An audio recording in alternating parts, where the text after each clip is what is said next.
You see, we instigate so that we can participate, and so that we can deny our participation posthumously, while relying on the consistency of the very thing that we would posthumously deny.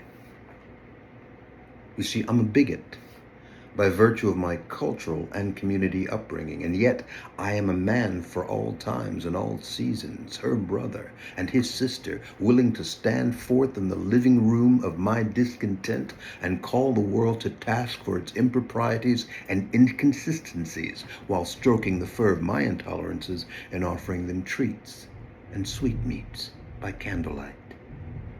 Which explains the libidinous longing and dexterity of my denials, asserting what I am not and could not be, what I did not and would never do, be, or do, while vocalizing the left-handed innocence of an overworked right hand, representing itself as the struggles of man. Ours is a cultural schizophrenia.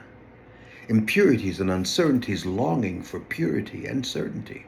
Powerless piñatas desperately needing to wield the big stick so that we can save, delegate, and determine the direction of carefully designed and designated disabilities afforded to them while determined to be irrelevant to us. For the Lord thy God made us in his image. Thus, does not that mean that we too are gods? Of course, that level of bullshit is extremely expensive, requiring a budget that supports addiction and underwrites carefully selected and elected truths. But as long as we are willing to buy and sell our children to a future that we will not have to share, we are assured a certain level of continuity and continuance. But then there is the darkness, when the afterglow is gone, when the crackers and the coons are both blanketed in black, and the womb reasserts itself, and he becomes she, and the silence refuses any request for confirmation or comfort. Then we are all slaves. Then we are all niggers. Then we are all women, as we would determine and ascribe women to be. Muffling our screams and our unwillingness to admit our fear of nakedness and the impending rape performed by unrestrained and unsolicited truth. White niggers and black crackers interchanging faces without a trace of humility in the face of their uniform complicity and their willingness to condemn everybody and anybody else because they're terrified. Thus, our sequestered values are rooted in the devaluation of the other, while asserting peremptorily that the teat we suckle from is our mother's, and that we are not engaged as payment for our selective memories and contracted commitment to the cause that promises to absolve us of any responsibility for the outcome or the effect. Hell, son, freedom is always a fiction when the windows of prisons are wired shut, and the questioned and the questionable are free to return home to repeatedly sodomize choice until it becomes comfortable and compliant.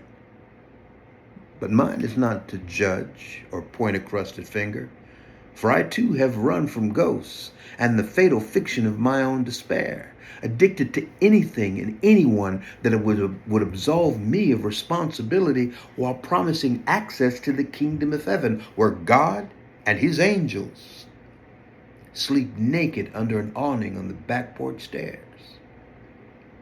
Spit, buff, till it shines.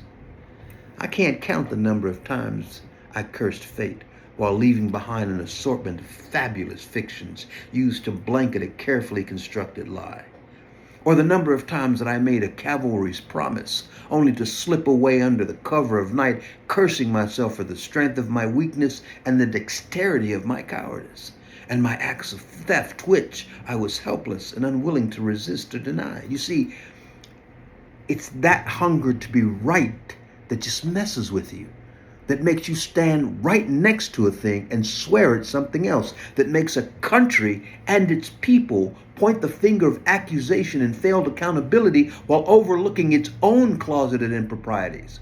Why do you think we understand the nature of abuse so well? because we have learned to and mastered the art of abusing ourselves and the other reflexively, without thought, without regard, without the hindrance of a conscious or any hint of consciousness. And that in that, we are all privileged white folks, outraged by the question while being certain that ours is the only truth and the only answer to the truth. As I have said before, it ain't a matter of a race. It's a matter of righteousness. When I was a young man, I slept with another man's wife. My urgency and my need making it both my calling and my right. My manifest, and let's make it short and sweet, destiny. Called upon as I was to give the gift so that I would be given the present. And love?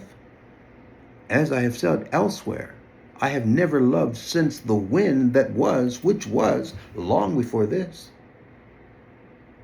But the moment was cinematic, with a rich soundtrack and an exceptional lighting. A script filled with vetted and highly functional promises, with room to pause for effect and applause. And son, I have to admit that the shit didn't become real till he divorced her and she told me she was pregnant. Numb and dumb, I heard Robin Williams' voice in the background saying, "Good morning, Vietnam!" And I found I couldn't explain why I was there or what I had done. So I sang the Star Spangled Banner in 4-part harmony. And the chorus of This Little Light of Mine as I quickly left the building with the skeleton crew and abandoned my associates to remember the good old days and the American way, a trait I learned from my forefathers. Some were slaves, some were free, but all were masters of hypocrisy. See, ours is an internalized dysfunction, small hatreds from small men, postulating a notion of greatness that is highly dependent on the angle of the camera, the nature of the lighting, and the quality of the script. We import original thought and then pay top dollar for the privilege of calling it our own, copyright pending in corporatization and implementation of content. Hell, son, even the name, the game, and the name of the game were provided by an artificial notion of intelligence long before AI was born. That's why the representations come so quick. So we never have time to address or consider the origin or the intent of the content. We can't abide unconditional truth. We're just that strung out on the fabulousness of fabrication.